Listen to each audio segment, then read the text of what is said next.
옆에 분들에게 한번 이렇게 한번 인사해 보실까요? 요즘 행복하십니까?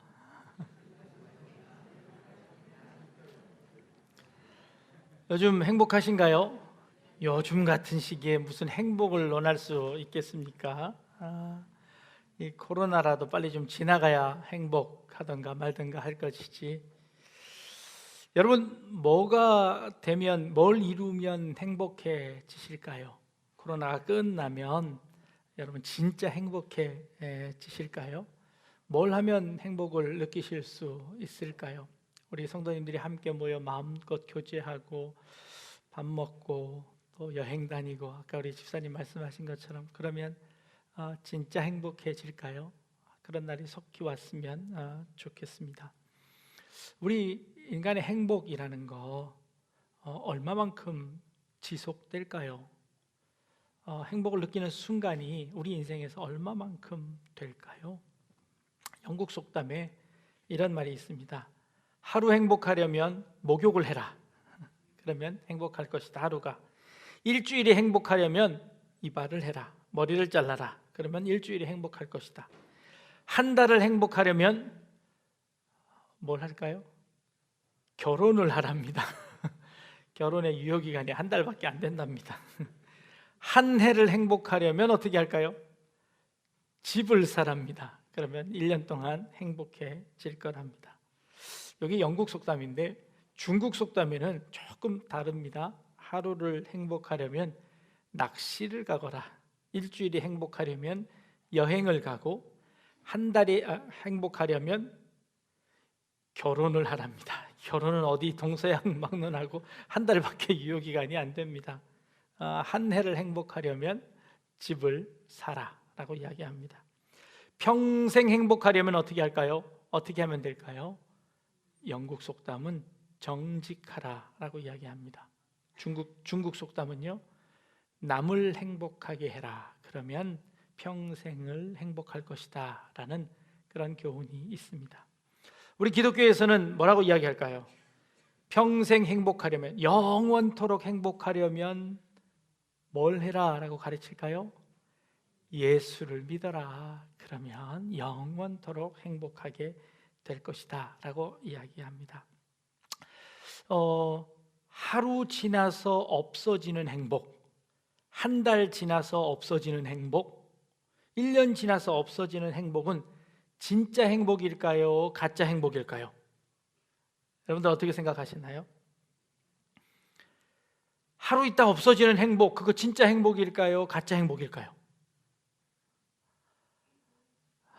네, 대답을 못 하시네요. 진짜 행복인 것 같기도 하고 또 없어지니 아닌 것 같기도 하고. 우리에게 영원한 행복, 없어지지 않는 늘 행복한 비결이 있을까요?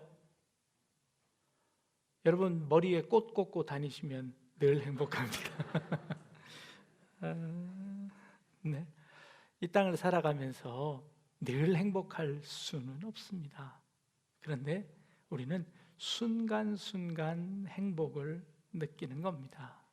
우리 살아가면서 어떻게 늘 기쁘게 살 수 있겠습니까?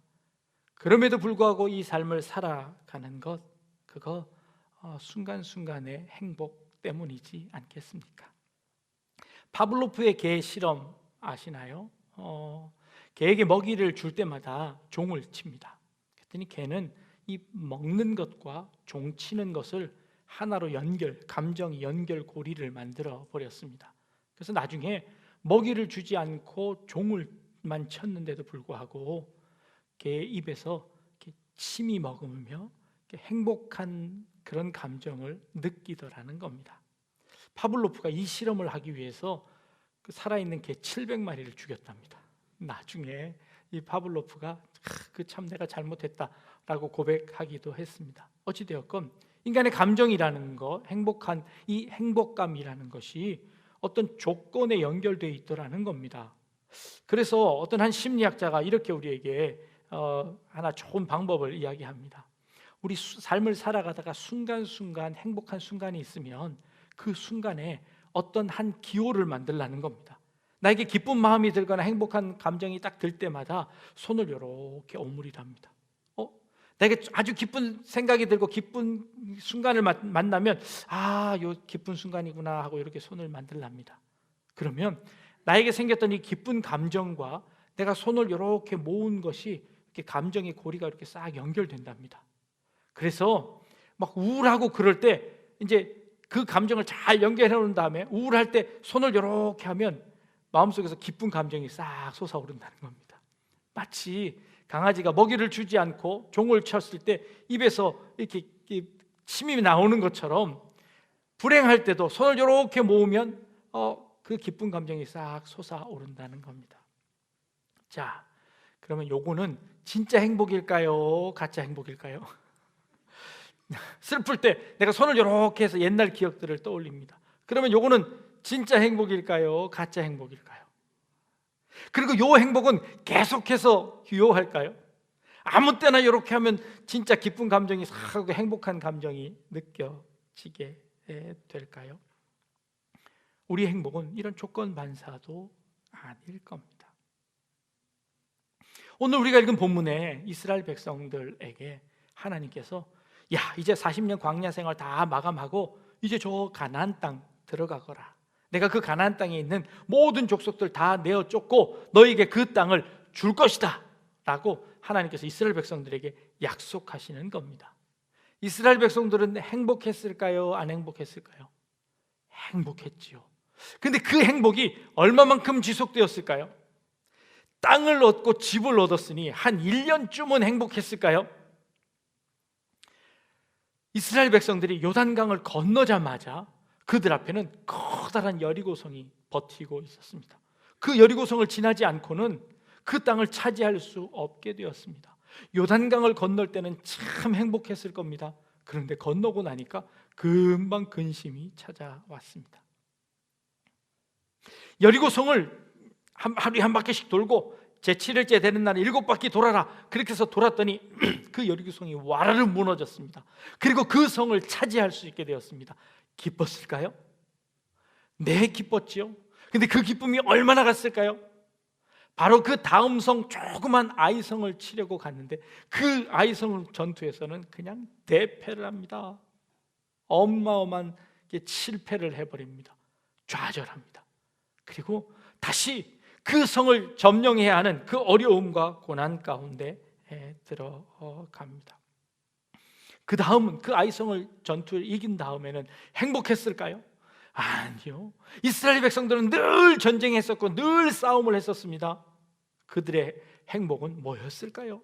가나안 땅을 주신 그들에게 행복이라는 것은 도대체 무엇이었을까요? 그들이 그 땅에 가서 누리고 있을 누리려고 했던 그 행복은 도대체 무엇일까요? 여러분들은 뭘 하면 행복감을 느끼시나요? 하나님께서 여러분들에게 뭘 해주시면 행복하다고 느끼실 수 있을까요? 여러분들의 인생의 목표는 무엇입니까? 코로나만 끝나게 해달라고요? 코로나 끝나면 여러분 정말 행복하시겠습니까? 코로나 끝나고 나면 아무 걱정 없이 정말 평안한 삶이 지속될까요?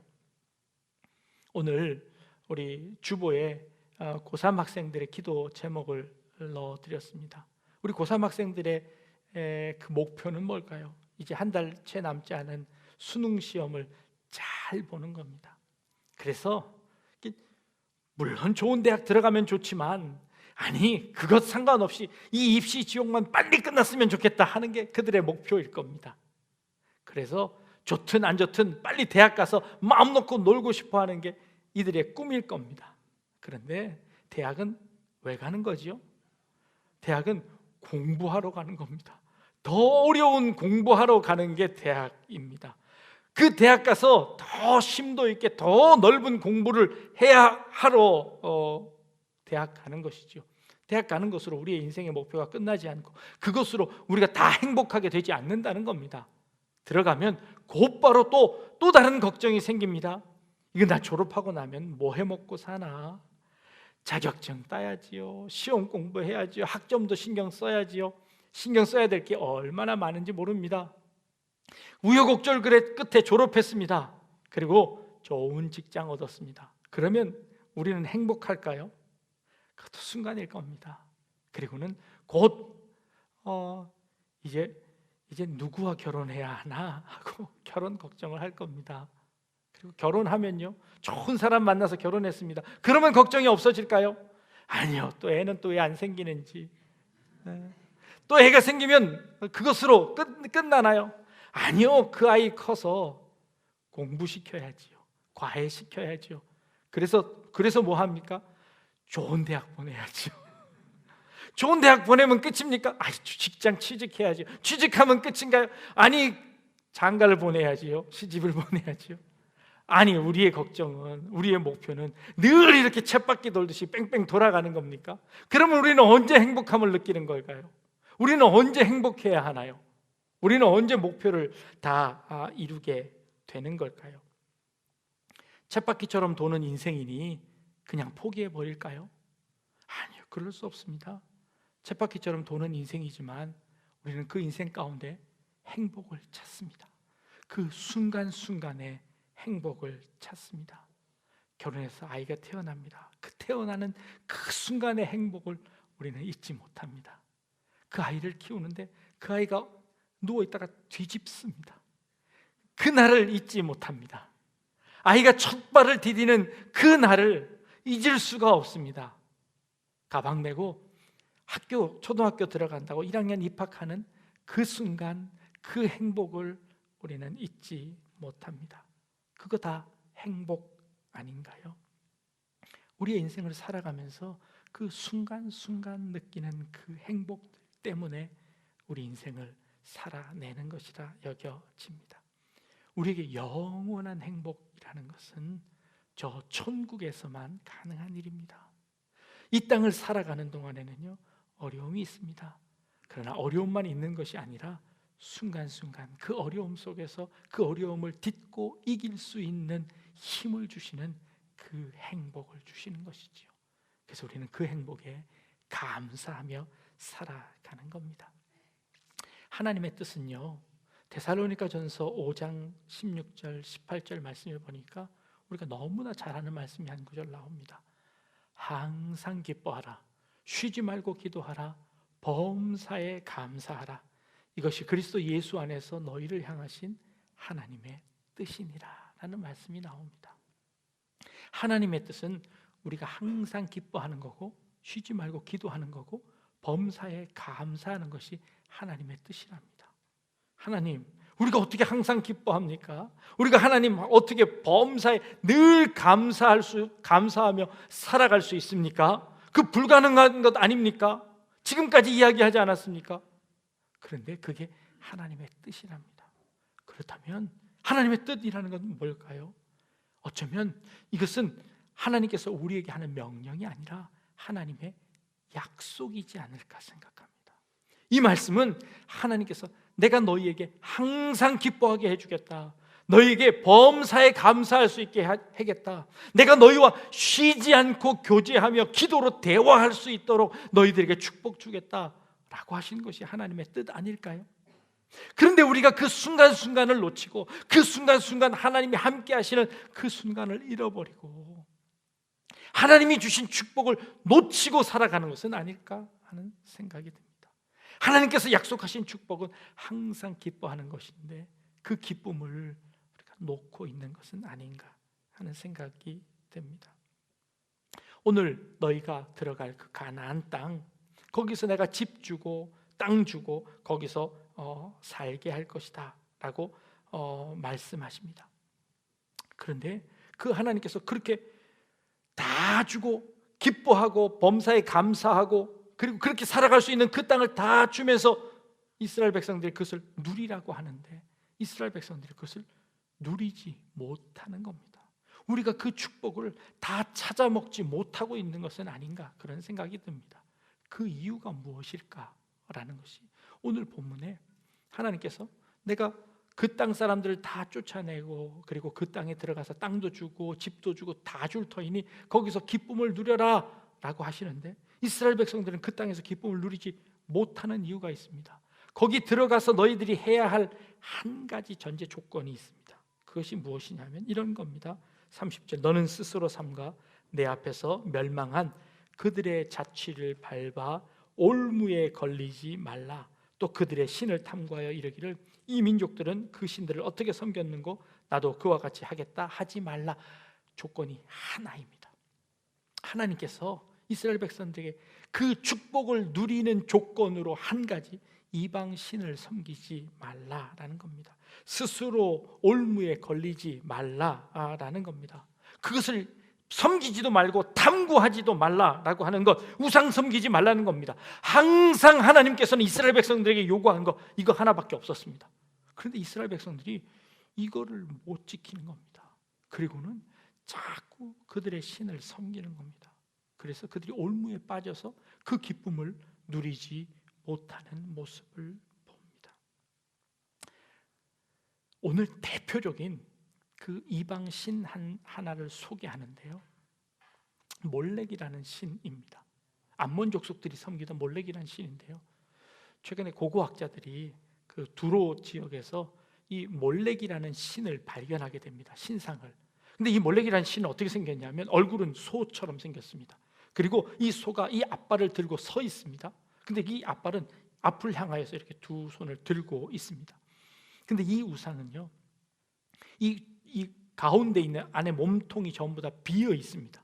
그리고 그 밑에서 불을 떼면 이 불의 연기가, 그리고 그 불이 그 통로를 향해서 이렇게 올라와서 이 우상 전체가 불덩이가 되어진다는 것이죠. 그러면 제물을 그 손 위에 바친다는 겁니다.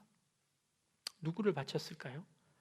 고고학자들이 그 신상 밑에서 조그마한 항아리를 100개를 발견했습니다. 근데 그 100개 안에 뭐가 들었냐 보니까 어린 아이들의 불탄 뼈가 들어있더라는 겁니다. 고고학자들이 이게 뭐라고 판결 내렸을까요? 도대체 이게 뭘까요?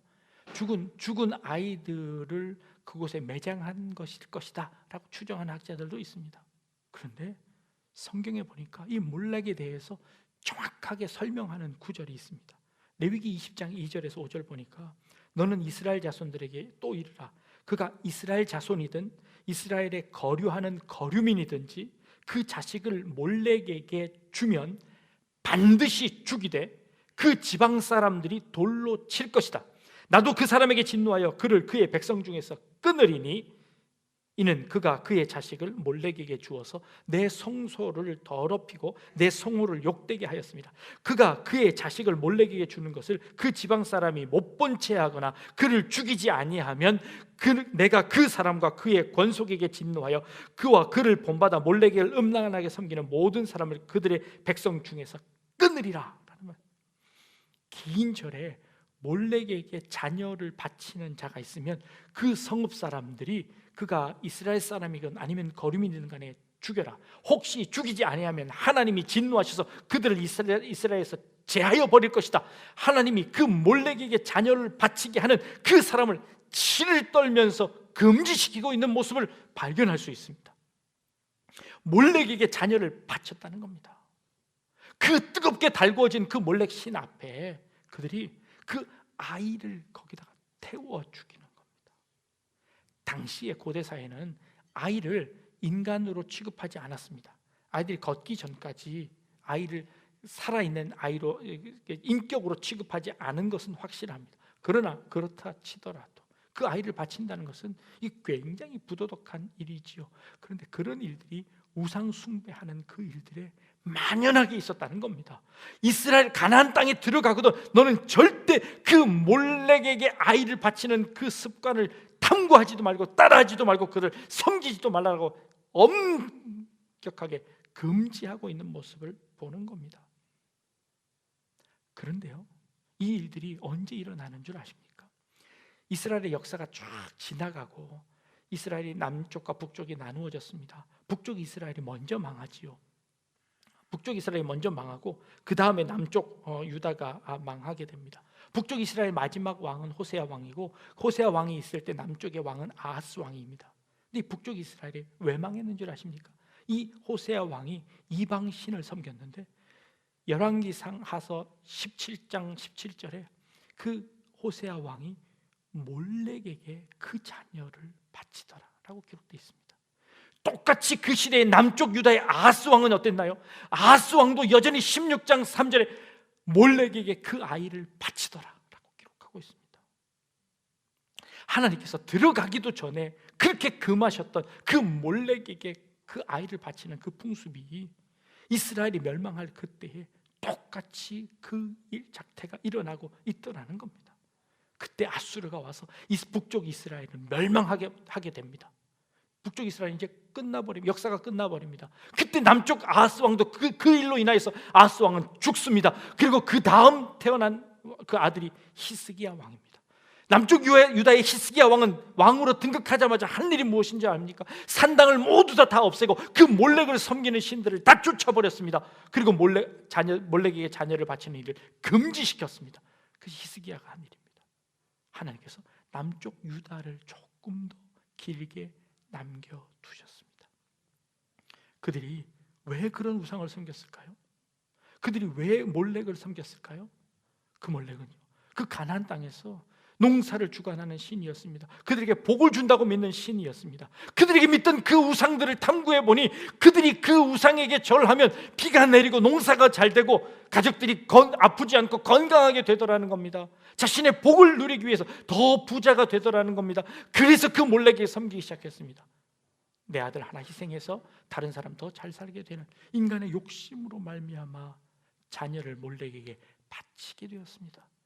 그들에게 기쁨이 있을까요? 그들에게 감사가 있을까요? 그들에게 행복이 있을까요? 그 자녀를 바쳐놓고 누리는 행복이 그것이 행복일까요? 그들에게 행복은 사라져버렸습니다.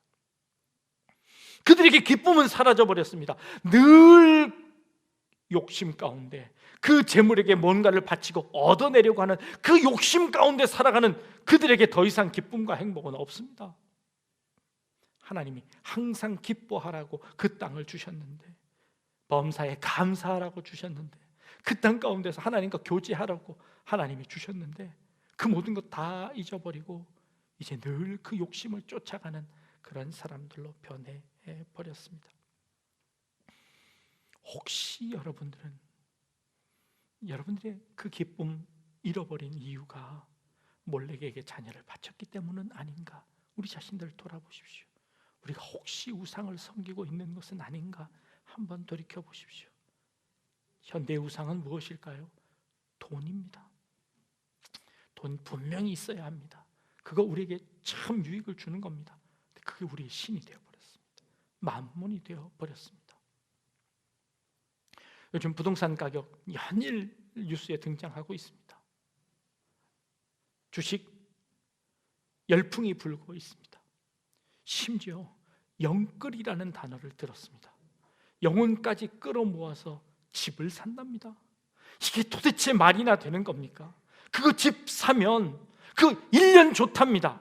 그것도 늘 좋은 게 아니라 순간순간 몇 번 좋은 것밖에 없습니다. 그런데 그것에 우리의 영혼을 판다고요?